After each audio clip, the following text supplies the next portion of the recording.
Woohoo! We are live. Hey, everybody. How are you doing? Welcome to Into the Core podcast. I am your host, Linda.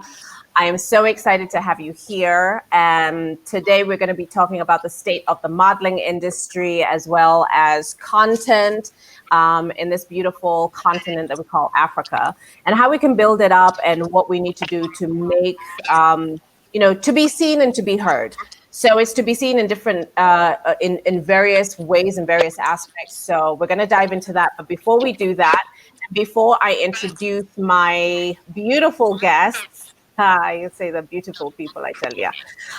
Before I introduce my beautiful people, I always start my show with an introduction, and here we go. Into the core. Get into it. All good things in Africa and beyond. Into the core. Into the core. Into the core. Into the core. Into the core.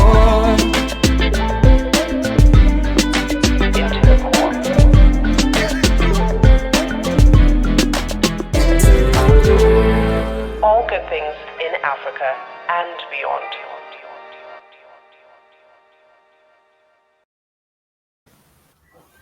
And we're back. That little intro always gets me so hyped up. So I'm really sorry. And I think good music. So let me start with a couple of people right now. My guests are absolutely fantastic, amazing people doing big things in the industry. This is about the modeling industry and what we need to do. Let me first and foremost introduce Katlego. Katlego, I got to meet him, I think, in 2018.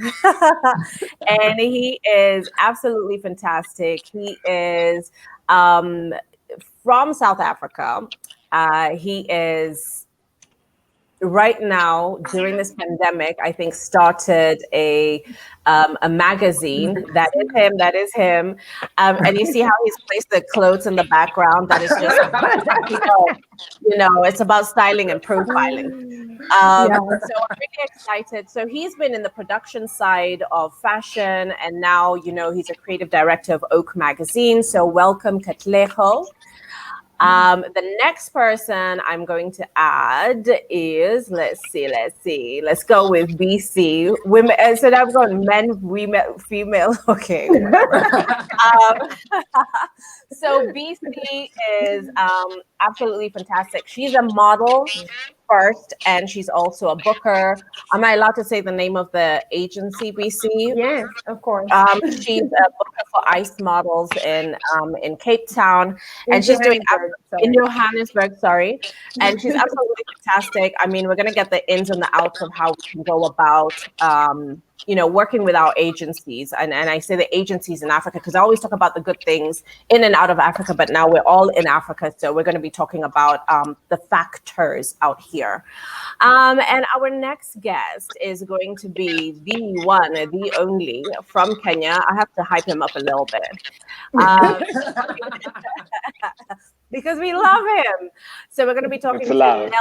It's love. It's all love. So Nelvin Chuma is a model, and we're going to find out about his story also. He's been in the industry, and now, I know that he's also a designer. So we're going to also find out about this beautiful facet and this little leeway that you've taken into being a designer as well as a model, and how that's working out for you. So for right now, I want to welcome everybody to the stream. I'm really excited to have you. I'm jazzed. So thank you guys for giving me your time. This is super awesome.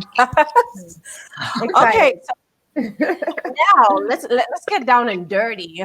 I don't know if it's really down and dirty, but it's something nice. Let's into the core of this. Exactly. Let's start with the state of the modeling industry right now. We've gone into pandemic, and we've seen that things have, a lot of things have changed.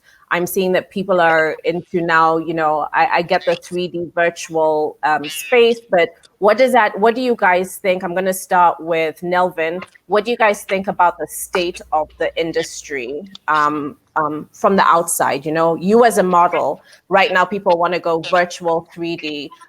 Do you think it's going to affect the industry? And yeah, what do you think is the state of our fashion industry?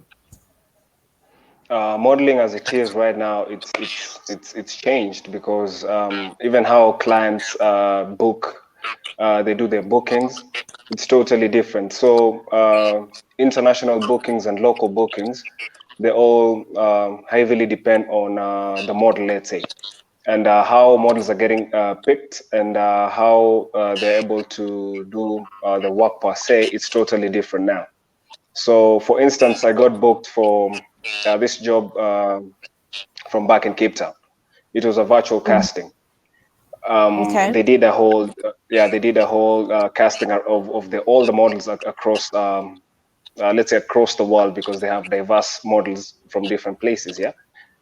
Yeah. So even that, even how the client was going to shoot that campaign, it was their model themselves was the one who was going to use their phone or source a local product,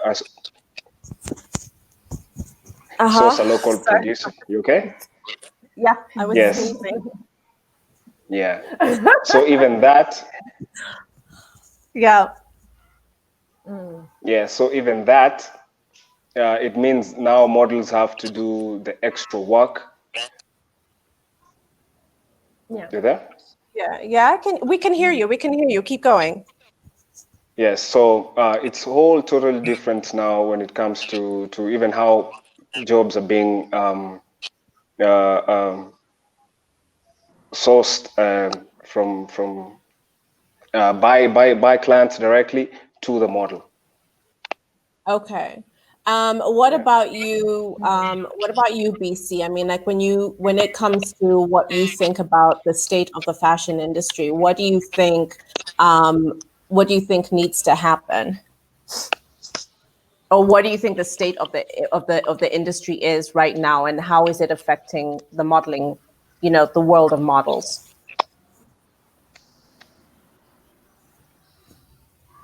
Well, I mean, things have obviously changed a lot. It's completely different. I mean, I started working book about 2 years ago, and obviously I've been doing modeling for about 15 years now, which is a very long time. Yeah. But it hit. But thankfully, I mean, I can only speak for where I work, which is the Johannesburg market, and I think we've actually now gone back to things the way they were. Like clients are shooting more. Obviously, when it comes to like the fashion industry, it's still a little bit different. Yeah. But when it comes to like shooting TV commercials, we're fortunate that we're getting back to normal and things are better now. It was a little bit different when we came back to work because I came back to work at the end of June because I think our company opened back probably I think May, June. So I came back to work at the end of June. And it was completely different because before we would send castings out to models, we'll send them and they'll go for the physical casting. So now for Yeah. them to actually now do the self tapes, it was a little bit different because now we have to go on YouTube as well. We have to send them, this is how you have to hold your phone when you record. This is how you have to do it. This is how you have to do the introduction. And you have to represent yourself well, because now it's not just you being in front of the casting director and they're giving you tips on what to do. Now you have to do it yourself. Now you have to be the casting director. Now you have to do everything different. But I think for Johannesburg, it's very different now. We're fortunate, and things are getting a little bit back to normal because now the casting directors are also doing physical castings now. So before they will do the self tapes, and for us bookers as well, it has been a little bit different because we have to get the self tapes in, we have to rename them, we have to watch every single tape of each model. We have to watch everything because you just don't get it and just send it up to clients like that. I mean, to the casting directors like that because they also want a specific way on how you need to name the tapes. So Yeah. it's been very different. It's been quite interesting to do that. But I Yeah. think in Johannesburg, we're fortunate that things are getting a little bit back to normal. So yeah. Oh, that's awesome.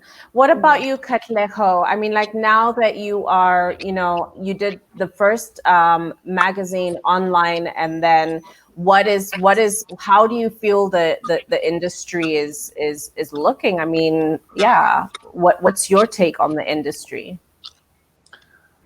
Basically, my take is how I see it is it's an opportunity. Firstly, so I'm always an optimist, basically. So I look at the brighter side towards Mm. things, and and Katlego is also always I happy. think I've never BC, seen him in a bad mood. yeah, BC always will testify to this. Like I Yeah. can't have a bad day. You know what I mean? Because and Yeah. I can't let things get me down because I always have to keep on moving and going on to the next. So I think for me, how I saw it was an opportunity for us to just grow and learn new ways of doing things. So as Mm, BC said earlier, like virtual things, recording, and Mm. all of that. So even with our publication that we launched during the whole pandemic, there mm, was a reason we launched it during pandemic because we saw that other businesses were being affected, and we didn't want Mm. the creative industry to suffer in the sense of the other businesses closing down and other publications closing down. So we thought that actually, you know what, there is a gap in the market here. We have to keep things going and show people that we can still do things within the pandemic. It's just about learning the new normal, basically. yeah.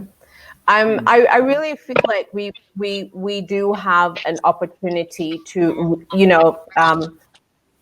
we were talking last week with some beautiful minds, and we were talking about our focus on each sector that we are in, say within the fashion industry, and it's just a great time to for us to stop, take a minute, rethink our strategies, and then go back in and say, okay, this is what I'm changing, this is what I'm adding, this is what I'm removing. I mean, it really has created a time for us to really think about how we're doing business. What I would love to find out from you guys now is, what are some of the opportunities that you have seen within the industry that have, for you, that you're excited about? So let me start with you, BC.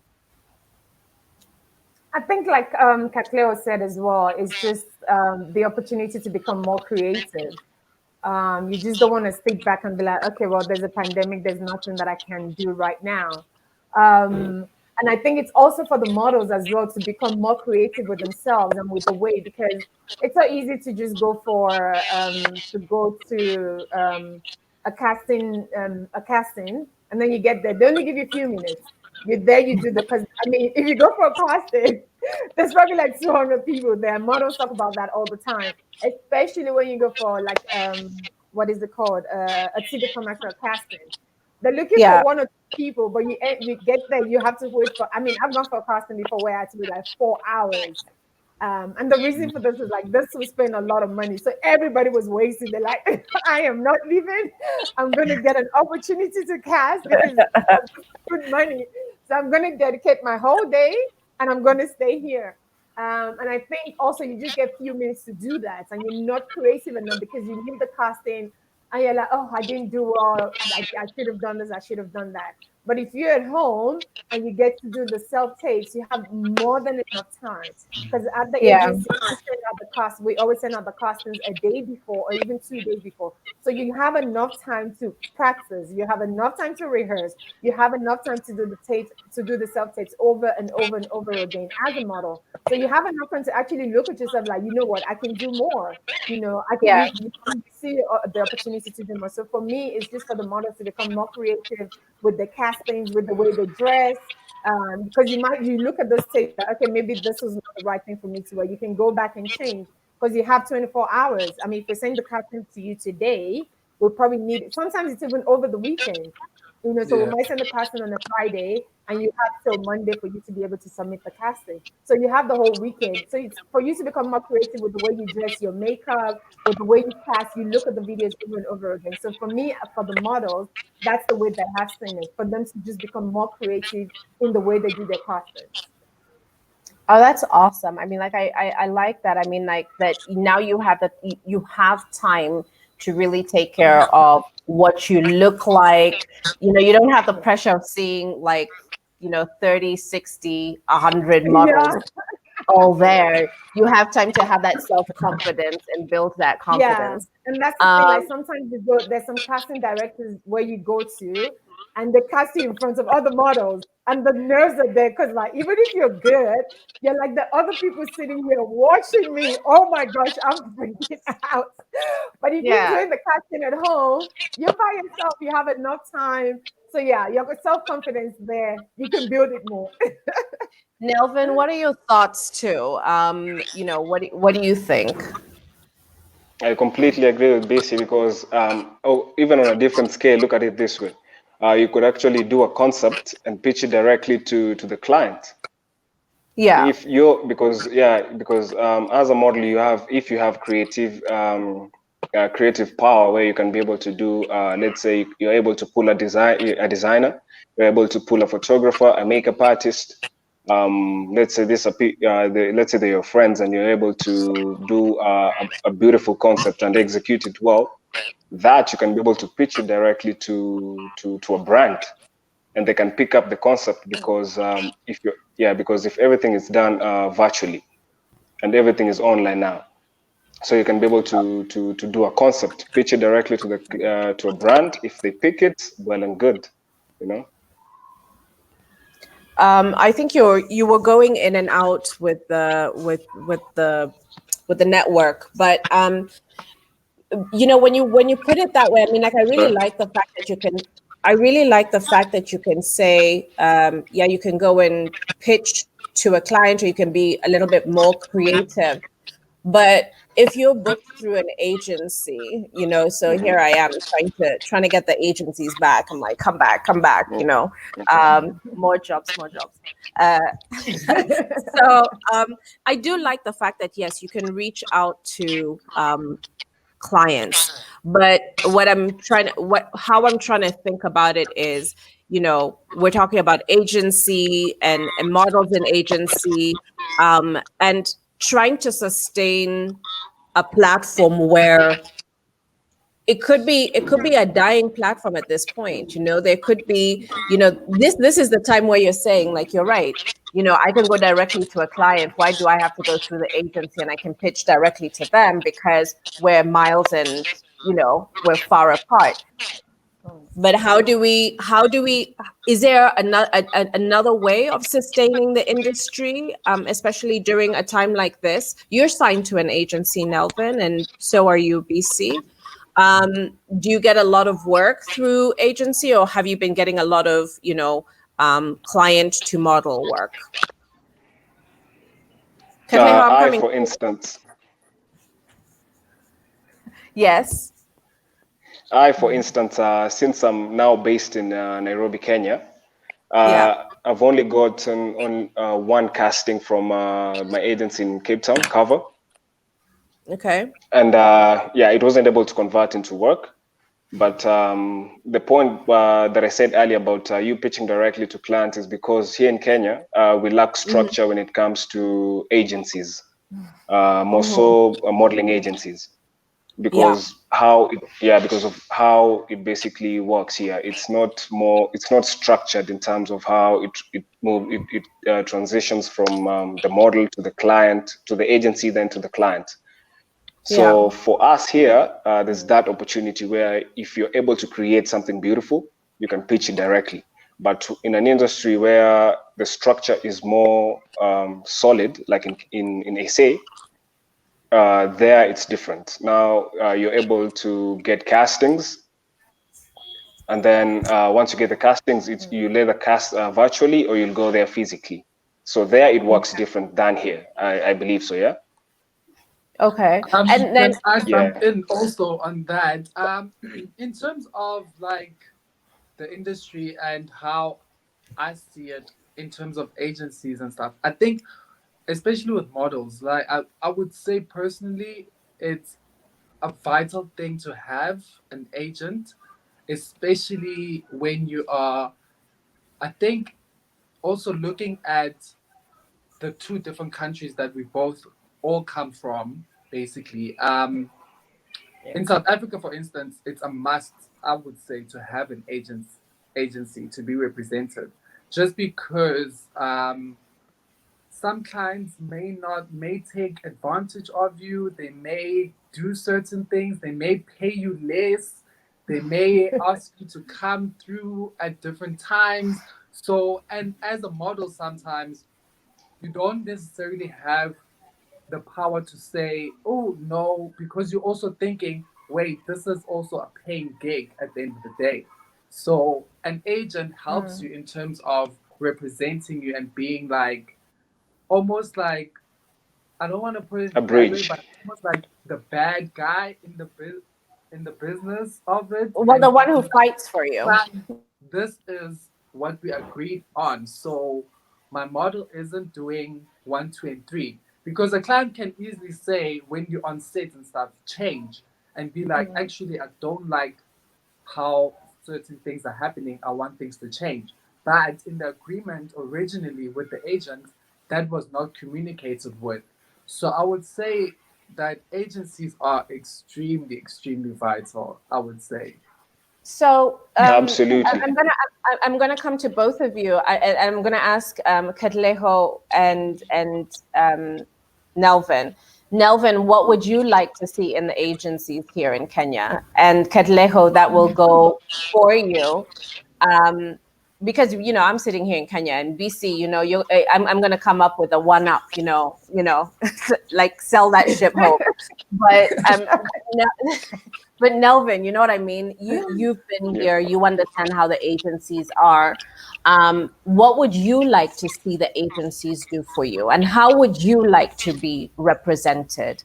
It's a very key thing. We can point fingers, but we need to say, hey, listen, you need to pull your socks up, and this is what we want from you. This is how we want you to represent us. We're the ones who are bringing in the money into the agencies, right? So if you're going to represent us, this is what we want you to do. Yeah, because look, if you have a happy model and you have a model who becomes like, the superest of models in the world, everybody sits happy, because you're getting bookings left, right, and center. Enter BC, she'll be booking you in Joburg. Enter Katlego, he'll get you another whatever. Nelvin, you'll be introducing other, other models and saying, hey, come into my agency. This is, they really take care of us. So what would you like to see, Nelvin? You're the model. Tell me. I'm the facilitator, creating the conversation. It's a very good question. It's a very good question. But the unfortunate thing here is the agencies themselves, their interest is not best to the model. Even they themselves, when it comes to the rates that they quote to the client and how it's supposed to transition back to the model, it's a whole different case. There was a hashtag some time back trending here, pay models KE. And that was basically for the agencies. Because it's not directly model to client. It was agency, model to agency. So a whole agency where they don't cater properly to the models when it comes to the pay, to how they treat their models in-house, even how they send them to castings, to jobs. It's totally different. And the thing I would like to see change is proper structure within the agencies. Proper structure. Such as you want to see when you get signed in, Nelvin is basically taken through an orientation program. This is what we do. These are the people that we're working with. These are some of our clients. This is going to be your agency fee. And I'm presuming, Nelvin, correct me if I'm wrong, and BC, correct me if I'm wrong, Katlego, correct me if I'm wrong, that every model has got a different tier. Not every model sits in the same pay structure. Am I right or am I wrong? Is that based out of bookings that you get? bringing out the conversation. We're getting down and dirty. Who's gonna go first? Katlego, you want to go first, or Okay, I'll go Um, first. I would say you are correct in the sense that necessarily you can't pay a starter model the same rate as a model that's Nelvin. in the industry. Do you know what I mean? Yeah. There almost has to be a difference in pay, and Tiers. even the amount of work that a model does, and the book that's like almost a model that's coming into the industry is that's new would get almost a standard rate. There is a standard rate in South Africa that they do get. So in terms of that, it's all stated. Bisi, you correct me also. It's all stated in your contract also as a model when you do sign. So any other, and I do believe that it is a fair rate in terms of the amount of work that you do as a model. Yeah. I do think that maybe it can change in terms of the amount, maybe, but I would say it's extremely, extremely fair. Nelvin, what about you? Tell me. oh boy, it's totally different here. Completely different. So it can go because we don't have a rate card to start with. Like there's no industry rate card where, let's say, if you're doing an editorial or you're doing a commercial for a particular brand, and let's say the buyout is 2 years, 3 years, this is the rate that's supposed to pay you. No, we don't have that. So it's basically, and the model only knows of what they're being paid after you booked, and then it's like a last minute thing where your agency tells you like, yo, you've been booked for this job, and this is the rate you're being paid, a particular low amount. So will you do it? Because if you don't, this other guy will. So that's the position so many models are in. wow? Yeah. And yeah. So, and you see that's an agency problem, because they're the ones to tell the client if the rate is low, like, hey, listen, with my agency, I don't for commercials and let's say a particular job, we don't accept something below this. So the agencies themselves don't. Yeah. No, I was going to say, and then that also cuts across to what you're telling. So even advertising agencies, so that when they're booking out, the models for commercial, work, that they have that structure in how much the standing rate is versus how much this model needs to be paid because of the tier that they fall into. But I think I do think in South Africa it's totally different, because I've gotten an agent tell me that this particular model's our rate is too low for this model. Like they've told me that point blank. Wow. And that's why I was saying that they do, as a model, especially in South Africa, you kind of do need an agent, because then they're the ones that kind of do protect you, in the sense of, as a client, I would come to the agent and be like, this is the amount that I'm looking at. But then the agency would advise and be like, you're looking for this type of model who is well experienced, has done so much work, so your rate is way too low for them. And I've been told that firstly, your rate is way too low. Can you increase it by such amount? And then maybe we can have a look and see. And I think the other thing that I like about the South African agencies also is that they do communicate with the models, and they'll be like, no, let me speak to this particular, especially if, like magazines, for instance, they have a particular girl already in mind. So the agency will be like, no, let me speak to this particular model and hear if she will take it or not. If she will, I would just ask that you just increase it by this amount, and then we can communicate further. So I would say, in terms of pay, they do kind of come in and kind of negotiate almost. And that's the Bisi, thing. Sorry, if I can add no, go something ahead. to that. Yeah. Yeah, please go ahead. And that's the thing where almost all the mother agents here in Africa, they prefer sending their models down to Cape Town first, get them signed there because they know. If I truly believe in this model, I know they're going to work there. And the rates are good. They're going to build a book well. So after that, they can be able to go to, let's say, Europe and other places. But they know that the rates in South Africa are good. So the agencies, the mother agents here prefer sending their best models down there first. Yeah. And which makes a lot of sense because you want to have agencies that have a collection, like a really great collection of, and I'm not saying that you have 50 girls, to start at the top, but, have good selection of people who, who are going to work well. They're going to build their books, and basically that becomes a standpoint. I mean, we're starting somewhere, right?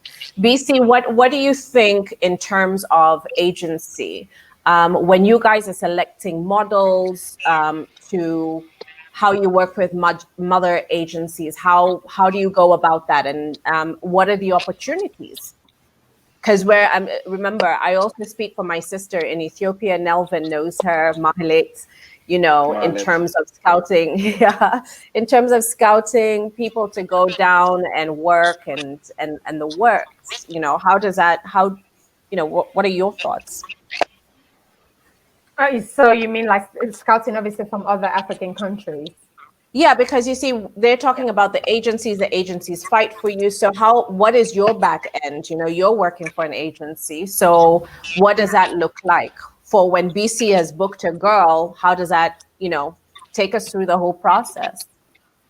Okay, so for when it comes to the scouting process, we have a few people that we work with.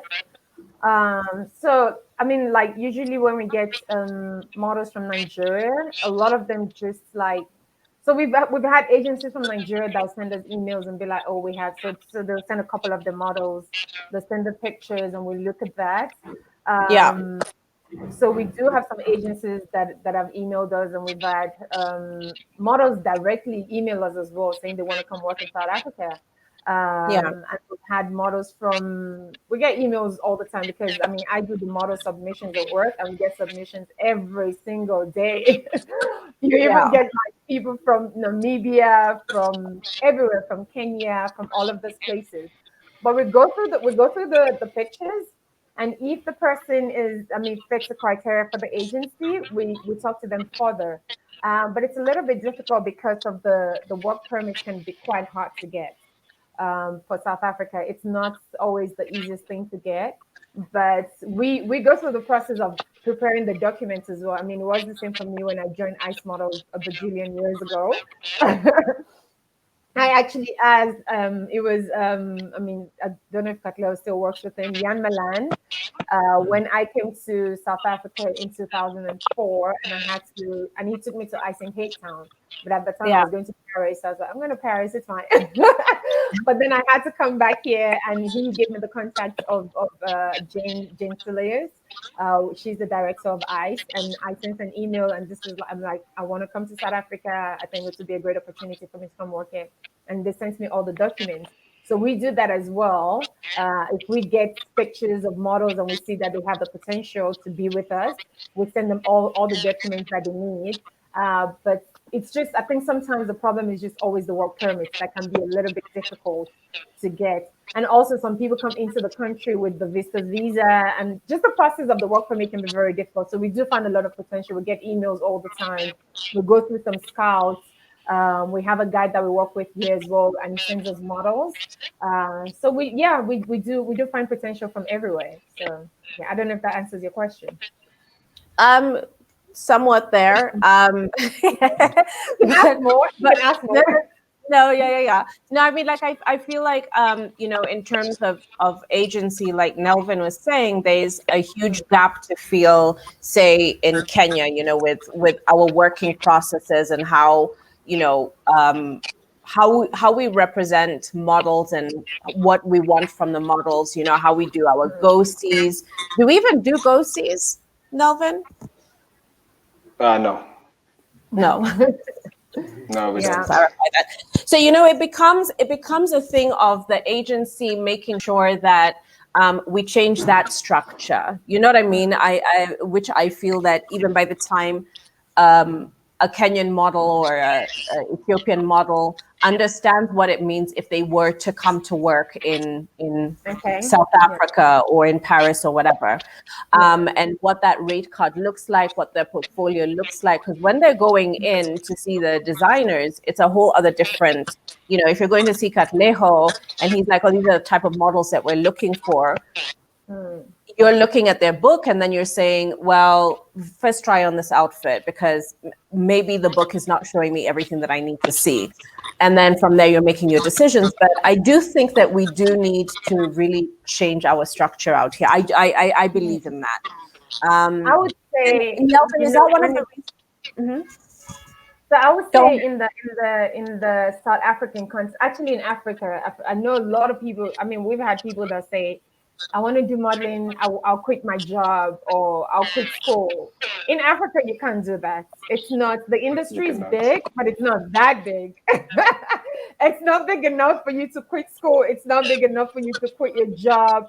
It's not big enough for that. So even when we get models that come into the agency, we tell them you have to have a backup plan. This is not Europe where you can do a job for one designer and get a lot of money. I mean, even in Europe as well, there's still a lot of models that struggle because there are a lot of models. There are a lot of people that want to be in the industry. So, I mean, I've had the opportunity to travel to Paris and Milan and all of those places, and I know how difficult it can be to even get an agency.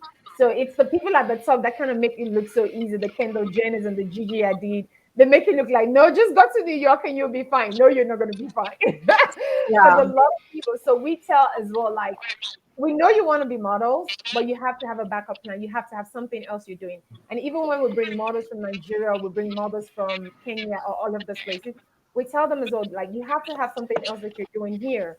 Don't just come in because you're going to be frustrated if you come into South Africa and all you want to do is modeling. You're going to be frustrated because you have to understand as well, like, it's seasonal. It doesn't happen every day. You don't get castings every day. You don't get to work every day. So you have to have something else you're doing because if you come here and you just want to be in South Africa to do modeling, you're going to be frustrated because it's not going to happen all the time. And then you're going to blame your agency for it. Like, oh, they're not booking me enough jobs, but you don't understand. Like, it's not something that happens every day. Sometimes you might get like 6, 7 castings in one week. And sometimes you might go like 2 weeks without getting any castings. Sometimes you might work every single day. And sometimes you might not work for the next 2 weeks or even over a month. So like what Claire said as well, it's very different here in South Africa when it comes to the rate. Yeah. um I would say it's good and it's better. It's good sometimes. I mean, I don't know what the industry is like in Kenya, but hearing what Nelvin has to say, it's very different here. I mean, for us as agents, when we send our models to castings, we tell them what the rate is. And like Katlego said as well, like the rate is different from every model because it's also based on your experience as well. You're getting paid for your experience. And I think it's with every single job that you do. If you work in an IT company, they pay you for your experience and what you know.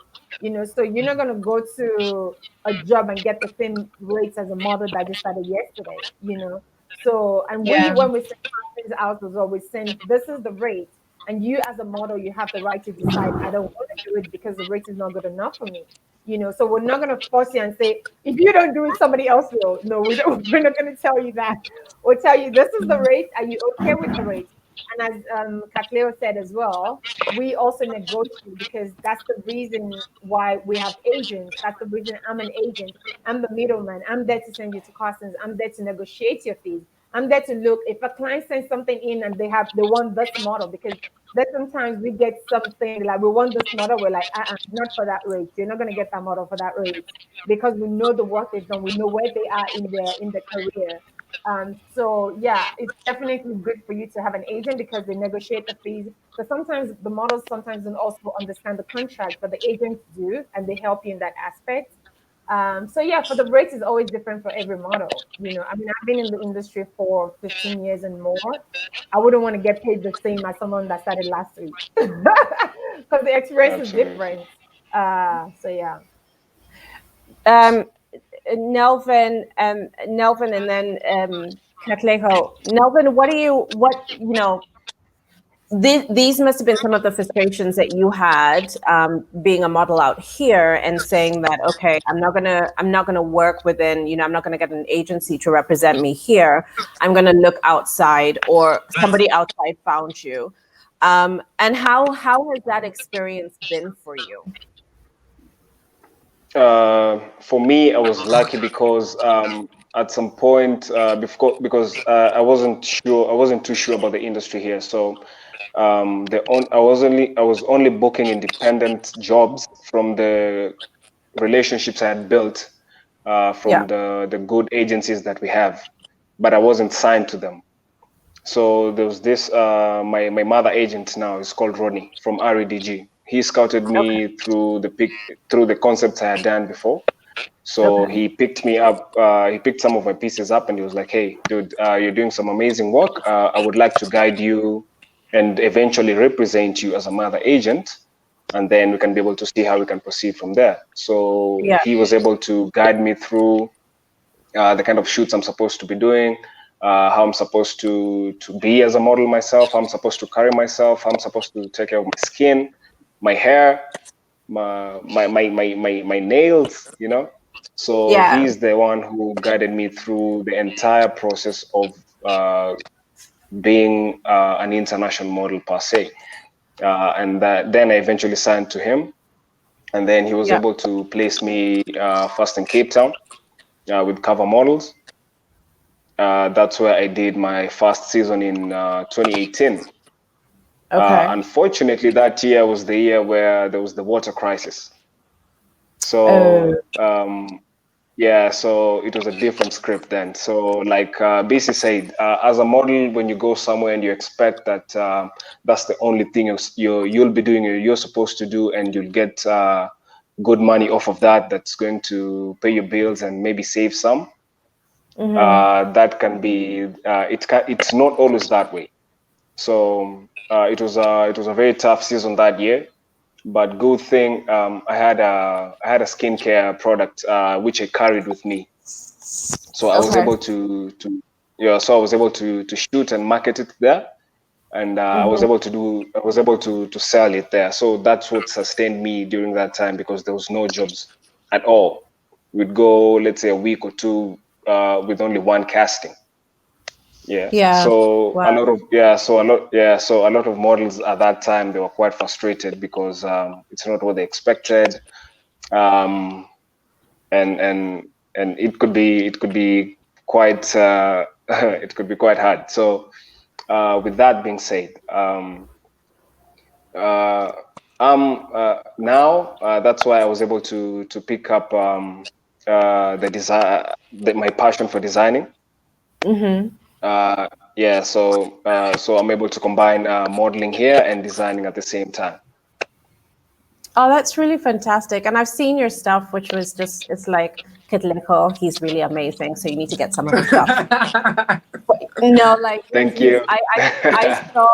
I saw your menswear, and I saw, the dresses that you had at Diana's store, and I was like, I called you and I was like, hey, and I was like, wait a second. We need to be talking about the modeling industry. I mean, like, this is how this whole thing came about, because I did run into his clothes, and then I was calling him and saying, hey, do you think you can dress me for one of these things? And then I was like, but wait, one moment, please. You were like this big time supermodel, and then you're also into design, and that kind of excited me because it's progressive, and it's and you're understanding something that is completely different, something that our industry needs. We always need to kind of learn from each other, right? And keep Absolutely. growing. We can't stay. Mahala is saying hey to you, so I'm going to throw that on the screen. So Hey, Malak. so Katlego, talk to me. I'm while you're talking, I'll be listening in, but talk to me a little bit about what your expectations are, especially when you're picking out models for. Let's start with your magazine, because that is here and now. That's present. That is exactly what is happening here. So basically, when I start with my magazine, how I normally look at it, I first look at it in terms of I come up with a concept. So I come up creatively, think where Mm-hmm. should I kind of, what do I kind of need, and what Mm-hmm. is the need that people basically have in the industry. And then I create a mood board, and then from the mood board, I kind of see, okay, I kind of need this type of model. And then I go out and then I look at, normally what I do is I go through all the agencies online. So the Yeah. nice thing is Ice, Boss, Fabulous, Think, they all have their models online. So I look at their Z cards virtually. And then what I normally do is, lucky for me, I've been working with quite a few models. So I kind of know already most of them. So then I would reach out to the agency and be like, guys, I'm shooting this, and this is the rates that I have, and is this model available? And then they would be like, okay, cool, they are available, and you can come. They would send me through their dates and schedules, and then I would also send through fitting days. And remember, as a model, you must also get paid almost for the each day that you're with the client, basically. So whenever you have like a fitting day, you must get something. You have to get paid. When you have the show day or the shoot day, you have to get paid. And that's basically how I go about it. And also in terms of Neville, yeah, I think you're doing amazing. I think what you need to start doing also now is maybe then create your own agency. Do you know what I mean? So if you're seeing there's a gap already there in Kenya, that and you've traveled, that's, I think, the most fortunate thing for you also, that you've been Yeah. able to like experience the industry more compared to your other fellow models in Kenya. So I think maybe then what you need to do is maybe then start looking, and I think you've built up the connections already in South Africa, abroad, where you've been already. So maybe then start looking at it in that aspect of, actually, I can actually become an agency in my own country and teach them how certain things, how a model should be, almost what you were taught. So that's how I would Absolutely. Yeah. kind of look at it. Yeah. For sure, bro. Mm. Um, it's something that I put into consideration, but I thought let me build my leverage first as a designer. Yeah. And no, I'll check out. I'll check out some of your stuff. By the way, you must send Oh, me that the would be link. fantastic. That would be fantastic. I'll send you the my page, and then you can have a look, and then let me know what the pieces that you like. Yeah. Yeah. Can everybody hear each other? I feel going in and out. There was just a bit of feedback, but yeah, I think we kind of. Can you guys hear me? Yes, we can Yeah. hear you, Bisi. Are we okay? Okay, cool. So I got kicked off for a second there. Yeah, it's struggling, isn't it? This network. Just a little bit, I think. Damn you, network. Okay. All right. But I'm so happy about the conversation that is happening here, because I'm hoping that there'll be some sort of collaboration between everybody who is here. With Bisi, with Nelvin, with Katlego, with Mahale, who's listening in from Ethiopia, and she's got agency as well as the Hub of Africa Fashion Week. With the other agencies, hopefully, who are listening in.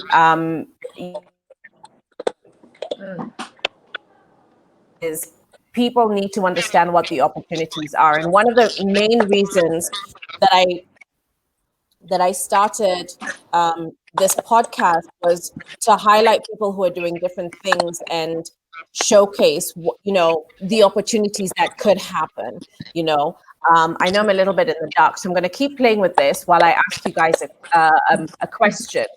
In terms of relevance within the fashion industry, I have to put this out there, especially when it comes to content and building content. Do you think that we have an all-inclusive platform where,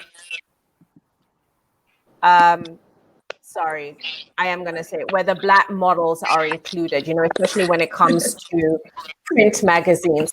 And I have nothing against any other type of model. I'm talking about models who are coming out of Africa at this point. And I know that we're mixed. We have our Indians, we have our white models, we have our, we come with different shades. So do we feel that we need to be more included, especially when it comes to print? And print is now an online magazine too, as Katlego is doing. So Katlego, why don't I start with you? Do you feel that there is a gap that needs to be filled in terms of the type of models that are seen? Personally, I feel there is a gap, yes. In the sense that I think as a model, you also kind of need to kind of have a look at the business side of it also, and just think of yourself as a business almost. And I think that's where models need to kind of improve in the sense of their branding almost, and almost remember that at the end of the day they are a business, and they have a service to give at the end of the day. So that's what I would say, that there has to be some form of inclusivity, in the sense of corporates now need to start looking more into using more Black models, more Indian models, more colored models, more African models, if we have to put it out that in that sense. But I would say, as an industry, we're slowly growing. It's becoming, especially as a continent, I think we can't rush things almost and expect things to change overnight. That Because if we do change overnight, then it almost becomes like it could get washed away immediately. Do you know what I mean? I agree. So we need to take our time also, in the sense of us growing as a continent, and as the inclusion aspect of it. It is slowly happening. We need to also be able to see those platforms that do include, and give credit to those platforms that do include and are slowly trying to like break the mold almost. So I would say that is slowly happening, and that is a positive thing. Yeah. What about you, BC, and then Nelvin? Then you can also follow up with that. I think I do agree with Katlego that there's more inclusion now. I think I'll speak from the point of the Johannesburg market once again. Like I said, I don't know why this is like in South Africa. Joburg is more of the Black markets, and Cape Town is more of the mixed Caucasian cappuccino models. And I think in Joburg, because it's more of a Black market, they do use a lot more Black models here. I mean, I go on Instagram all the time, and I see like all this production companies that do a lot of fashion. There's a lot of inclusion of African models. But I like what Katlego said. It's not just the black models; it's the Asian models as well. We want to see Indian models. Like, I mean, if you watch a fashion show, you hardly ever see Indian models, and I don't understand why that is. Like, are you saying Indian people don't wear clothes?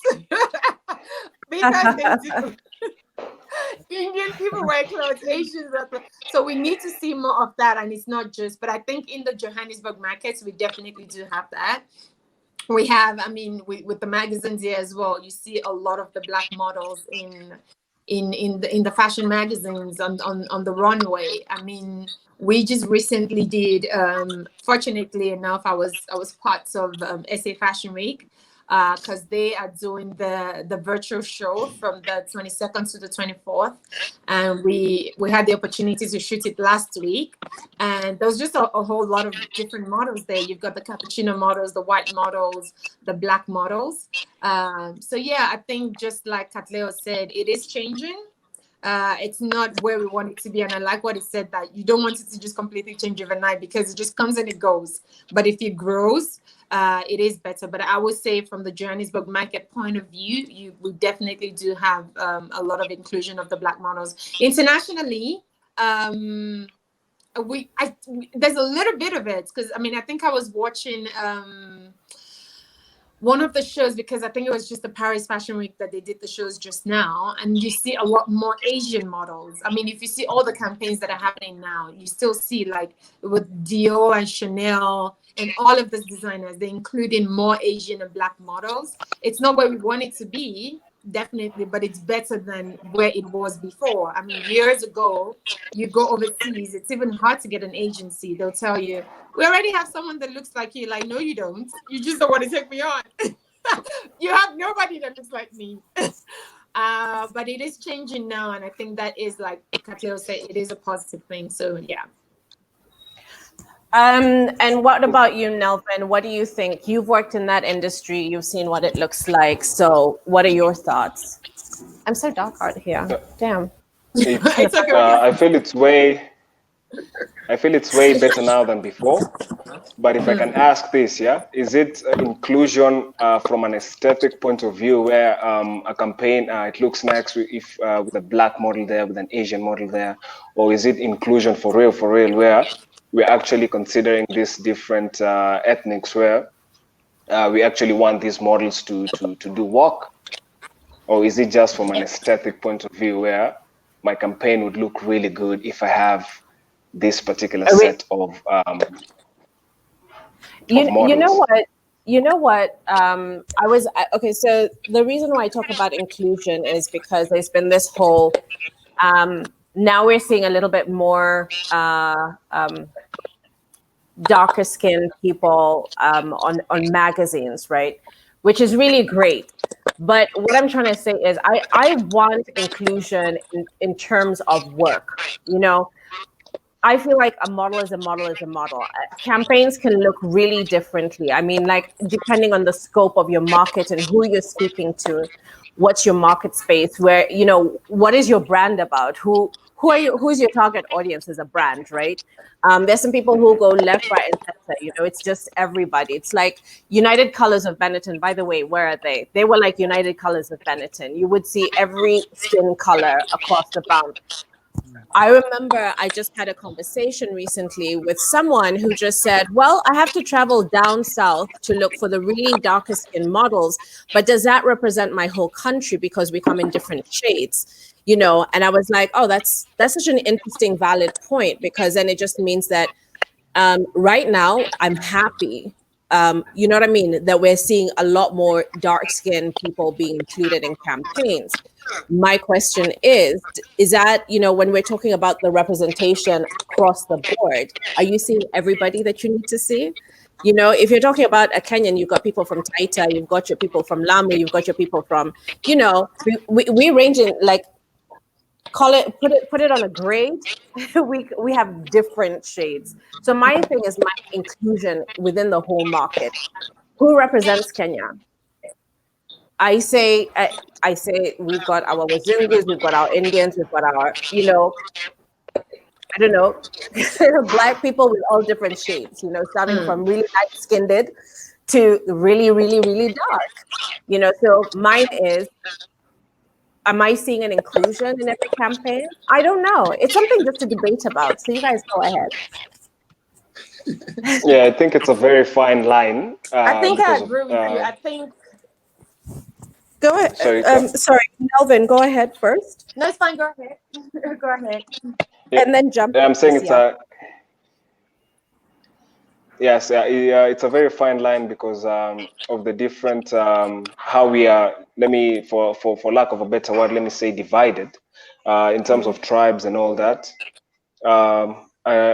That's why I think it's something that will take a bit of time for all these shades and different uh, uh, let's say different Africans to be highlighted on a mainstream platform where they're able to represent each and every part where they come from. It's something that will definitely take time. But for what's happening now, I feel it's way much better than what's been happening way before, because of the campaigns that have been pushed online, because of how models are speaking up, how they would like represented by brands, even how models go to shows and they're not able to get the right color of makeup, you know.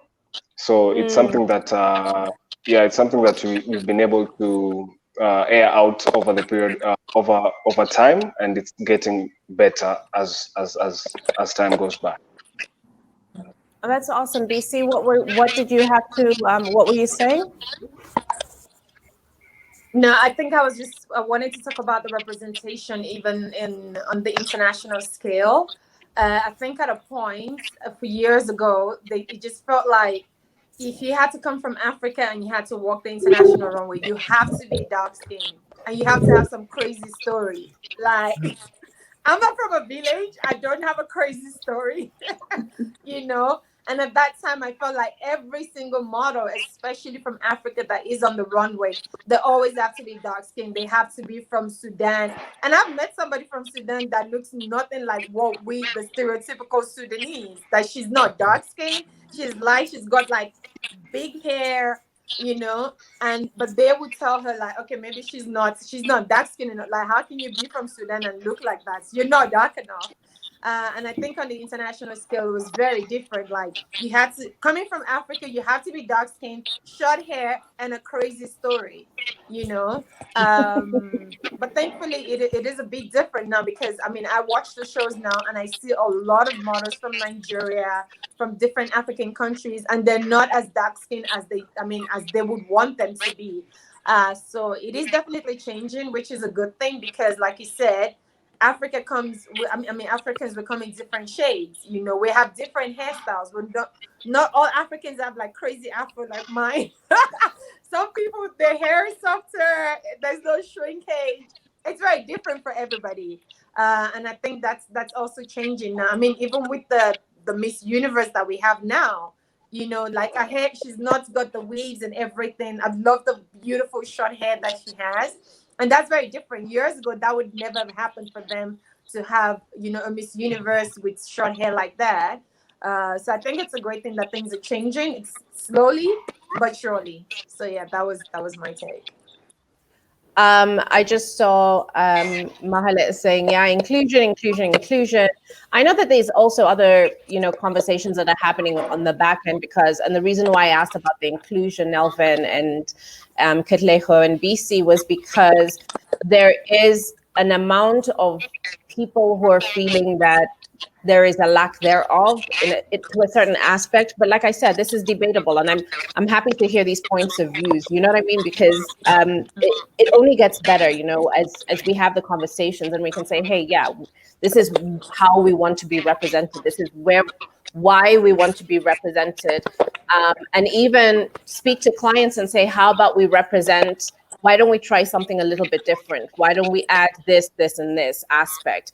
And Nelvin, to a point that you created earlier, you would be able to plant a seed in a client in a client's brand, because you'll be able to show them a different perspective, in terms of an idea, creative direction. So these are takers.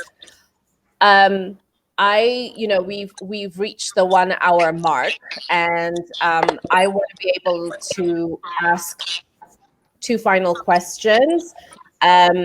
So when it comes to now our industry, I want us to highlight opportunities. Let's start with that, and leave a mark. So if we were to highlight opportunities, let me start with you, Nelvin. What opportunities would you highlight right now within your industry, within who Nelvin is as a person, what you've learned from this whole, you know, we've gone through this crazy pandemic, and I'm sure right now your mindset is, you've Totally different. readjusted yourself.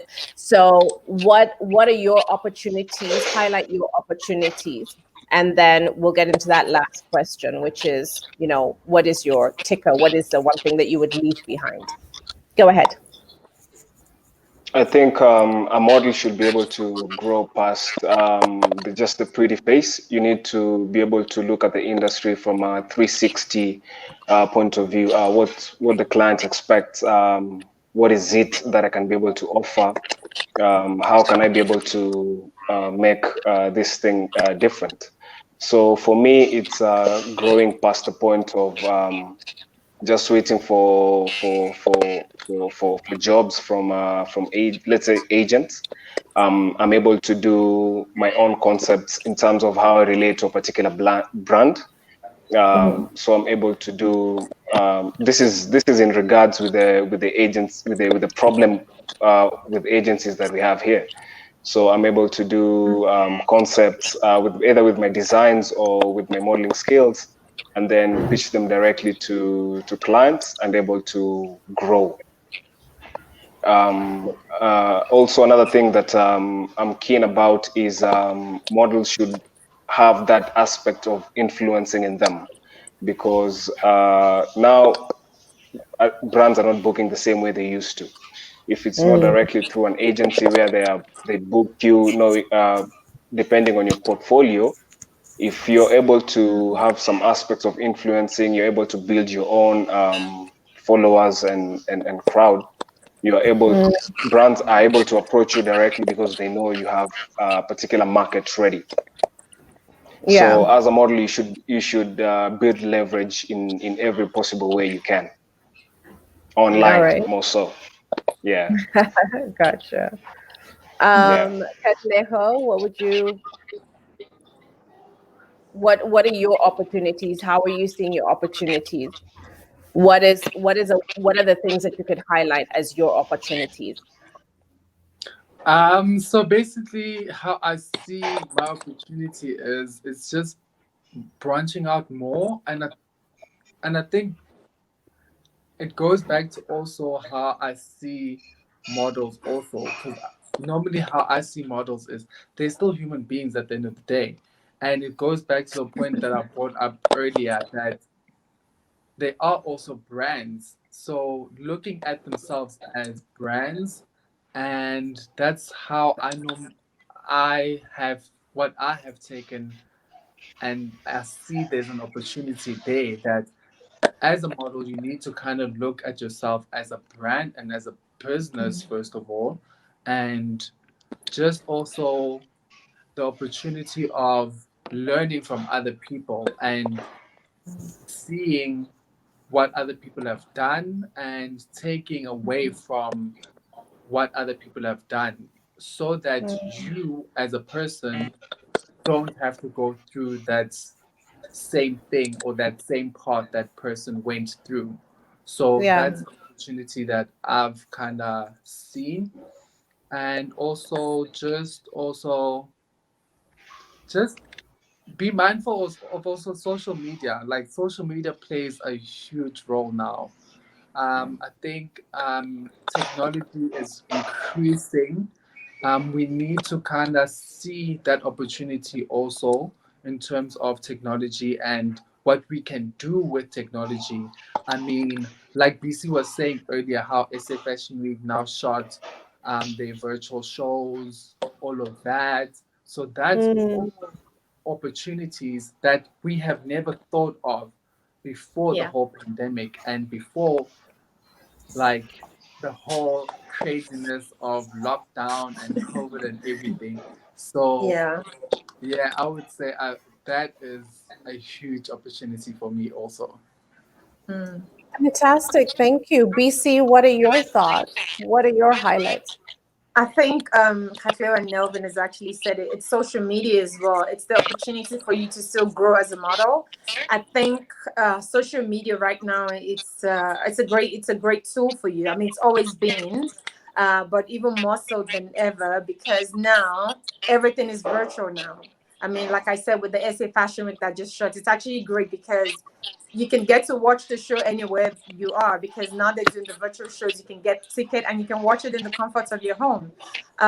So the opportunities for models is still social media to push yourself online because that's where clients are going now because a lot of clients are not able to see people in person, you know. Yeah. But the opportunity is still there for you as a model to approach agencies, even though at this time of the year things are kind of like winding down. By second week in December, almost everything closes, but there's still the opportunity there. I think agencies are still always looking for new models Yeah. because sometimes some people will join agencies and they don't have the time. So there's always that opportunity, that door that is open for models to still approach agencies. I mean, like I said, we still get model submission even during lockdown. We're still getting model submissions. You know, that Yeah. lockdown did not stop people from wanting to be models. So we still got Yeah. that. So the opportunity is still there for you to approach agencies. The opportunity is still there for you to send your pictures. And internationally is a little bit of a problem because no one is really traveling right now. And I'm sure tickets are even more expensive. But it's using online, it's still approaching agencies, it's still working on yourself as if nothing ever happened. Like just because the pandemic happened doesn't mean you should stop working on yourself as a model. You still have social media to push yourself. You can still approach agencies if you're looking for agencies. We still have a lot of people from Nigeria that still send us emails all the time wanting to be models, and we still see the potential there. They might not be able to travel right now, but I still, at least they're not letting that stop. They're not allowing that to stop them from approaching agencies. So it's still there. It's still there for you to work on yourself. It's still there for you to build your portfolio. And this is even a great time for you to actually do a lot of test shoots. If you have photographers that are wanting to test with you, this is a great time for you to build your book because everybody's wanting to do something. The makeup artists don't want to just sit at home and do nothing. Photographers want to shoot. So if you as a model have people approaching you and they want to do a test shoot with you, go ahead and build your book right now. It's such a great time for you to get more pictures because unfortunately, like a lot of the magazines that we have in South Africa, they've had to close down because they didn't survive COVID. But if you have a lot of photographers approaching you and saying, I want to do a test shoot with you, this is not the time to be asking, are you paying me? You know, because actually test shoots, you don't get paid for that. Test shoot is test shoot. So approach photographers and tell them you want to shoot with them. You know, if they're willing to do that because it works for you as a model, works for the photographer, it works for the makeup artist. Everybody gets pictures from it. So still build yourself as if nothing happened and still approach agencies. I mean, if you have the criteria for the agencies, they will take you on. So I don't think that should stop you from working on yourself as a model. Okay. Now Absolutely. my one of I really love the the dynamic of the opportunities that are definitely there because that's exactly what this pandemic has done. It has just basically allowed us to delete and restart again. Yes. And Yes. I feel like if we're not restarting, then Mm. you shall be left behind. And Yeah. I want to be ahead of that pack. No, but I just like my conversations that I'm having right now. Yeah. Finally, what are your parting words? I'm really excited that all of you have put something on the table.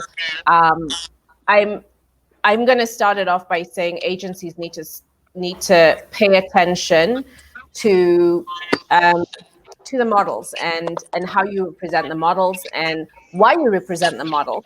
You need to pay attention to the clients that you're working with and why you're working with those clients, because remember that determines everything if you are an agency.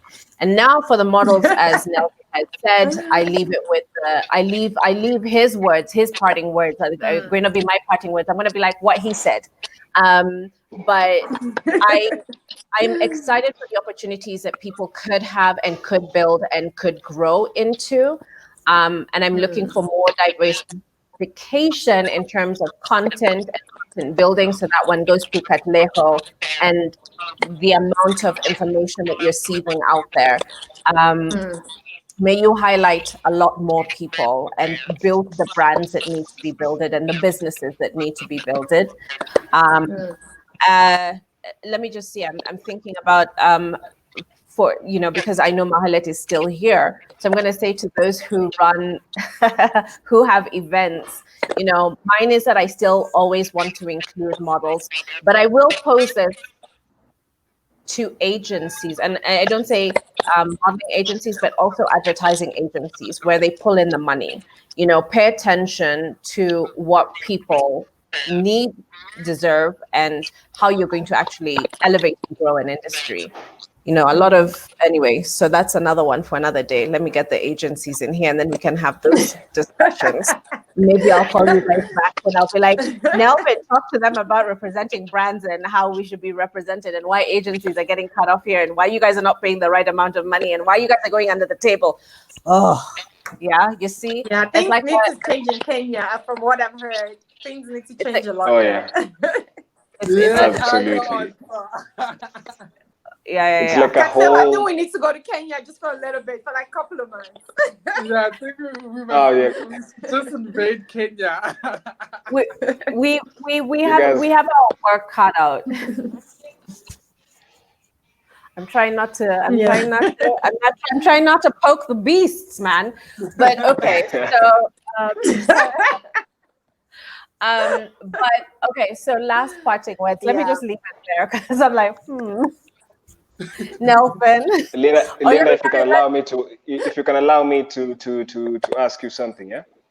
Yes. You were doing something incredible with the fashion core installations, and then it stopped. What happened? Motherfuckers don't like to pay. Goes back to that.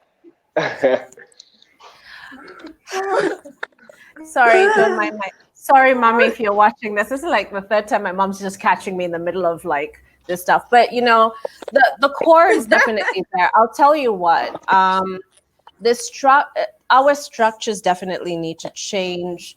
When we're walking into corporates and agencies and asking for sponsorships and stuff like that, I start feeling bad for our industry here in Kenya because you look at South Africa, you look at Nigeria, let's just go into Lagos. They have such a support system in terms of corporate. They understand the value, the add value of having, plugging in the money into the fashion industry. Listen, we are $1 billion industry. If Nelvin can grow his brand and we can represent him, my installations were more about, you have to see when you see it, as opposed to runway show, walking back and forth. Mine has to be that you have to be able to see the texture, see how it sits on this person, walk around, understand what the brand is. Does it associate with you? Because the business of fashion works that way, for Nelvin to be in full-on production, he puts a lot of money and work into creating a show. So there's a whole cycle, it's not just for inclusion of people buying in Kenya, but it becomes, imagine if you could be stocked in stores in South Africa, in Capetown, in Joburg, in Lagos, and what if we started our own mainstream department stores, supporting African brands or African designers? There's a lot to say about it. But remember, in order for us to also start plugging some of these things in, I have to source my models, I have to pay them. It's not just coming out of anywhere. So there's some brands who would be able to associate with an event of such, but we'll see. I mean, the beat has to stop. Yeah, I think I like we'll be back. But the business of fashion thing, I think it's great that you also said that, like, the designers don't just create for the country where they are. They have to be able to get their clothes to other parts of the continent as well, which I think is something the fashion agency in South Africa is doing. So they take like the African designers and they take them to different countries. It's not just, I mean, Tebe Magugu and Reach and all of those people, they don't just create for South Africa. They have their clothes in Lagos, they have their clothes in different parts of the continent and even overseas as well. So it's not just doing fashion shows just to, like, you know, get the pictures. You want to be able to sell the clothes, and not just to the people in your country. Because I mean, we have Armani and Versace and all of those people here. Why can't we have all of those people as well in other Just African countries and have it in Paris and in Milan and all of those other places? So and I think one of the problems that we have is, like, African fashion is not really supported in Africa.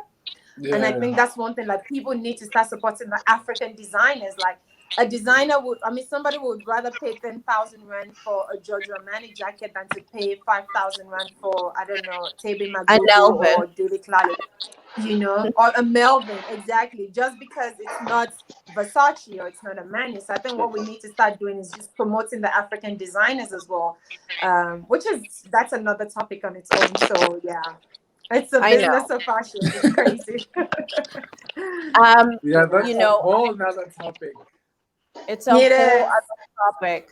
So Nelvin, you know, you and I, you know, I'll definitely be back with the presentations.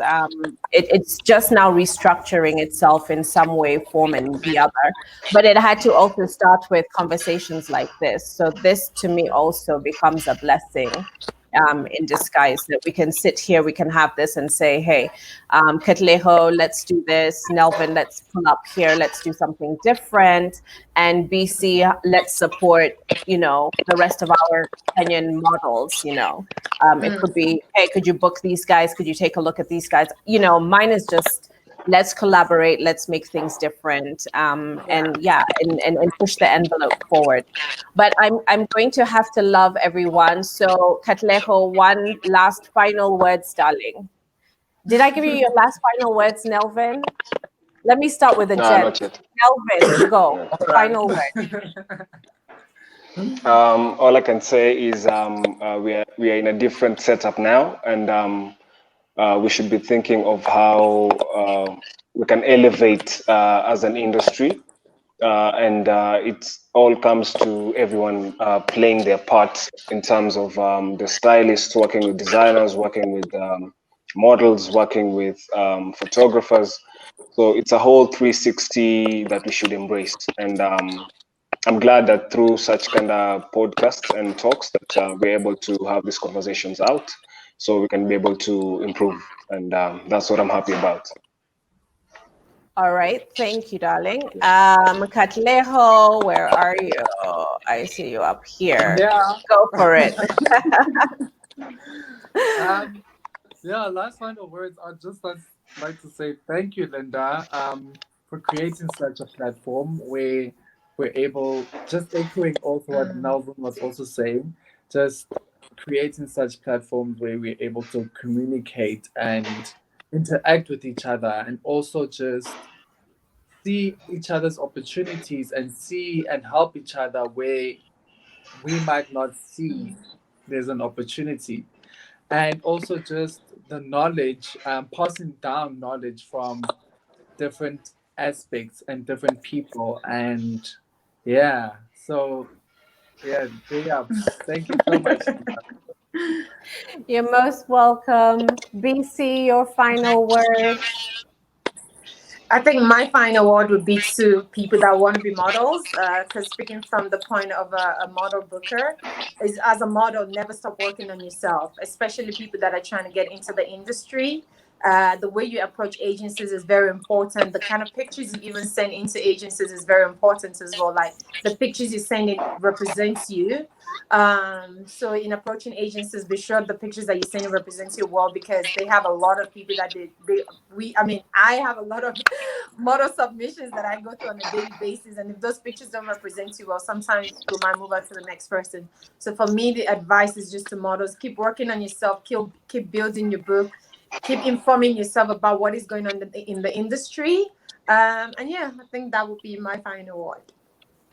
Thank you so much, BC. So we definitely have a lot to do within, I want to say, within our modeling industry here in Kenya. And I guess now is a good time. I hope we have heard, we have listened, and we can implement something different for the models, for the agencies. Just take heed, listen, and yeah, and let's do something in a very different way. And now I really want to thank. I am the beautiful. Oh my gosh, the Curve. Nelvin, you need to come and check this place out. It's called the Curve. Absolutely, looks fantastic. Oh my gosh, I have does. the It national does. park right over here. I know. I I was know. about to ask you that earlier. Like that looks like it's faces Wait. something so beautiful. I Like, gotta show you. need So to I mean, see like, it. it's styling It's and so profiling. gorgeous. So it's an apartment hotel.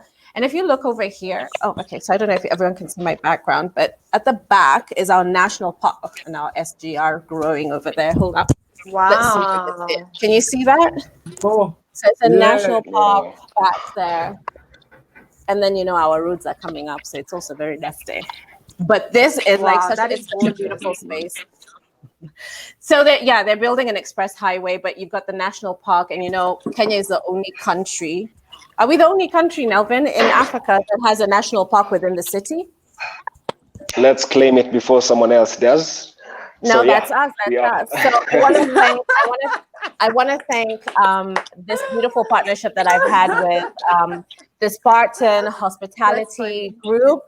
They've been absolutely fantastic. This beautiful space is called The Curve. I'm going to post out another video just featuring the space. But thank you very much. I really enjoyed being here. I know I've been trying to find my lighting, but hopefully the next one that we do, we'll have figured it all out. Maybe I'll just be lounging.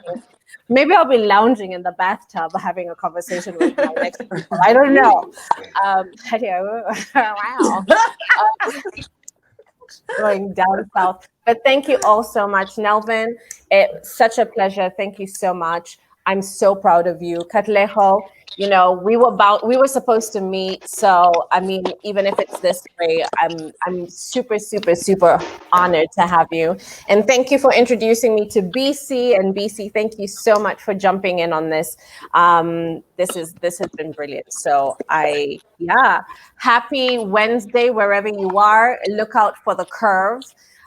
'Tis the place to be, and I'll be featuring them in the next couple of days. But thank you so very much. Nelvin, you must come here with me next time. Absolutely. Maybe do a shoot there, yeah? Absolutely. I will rope you into this. Yes, absolutely. Yeah, let's do it. I'll put in my words and then create the connection. That's how it happens, right? So yes, let's do it. All right, sending you guys love. Asante Nisana. That's my Thank you so much. Thank you. Nice to meet you all. Asante. I think I got Oh, that. please subscribe, guys. Please Nice subscribe. meeting you. Katlego, have you subscribed? Nelvin, subscribe. I did this morning, yeah. Yeah. Jump in, Mahale, go and subscribe. All right, thank you all. Mwah, have a beautiful Doing day. that right now. Thank Ciao. you. Nice to talk to you guys. Bye. Good time, guys. Bye. Bye. And there we go.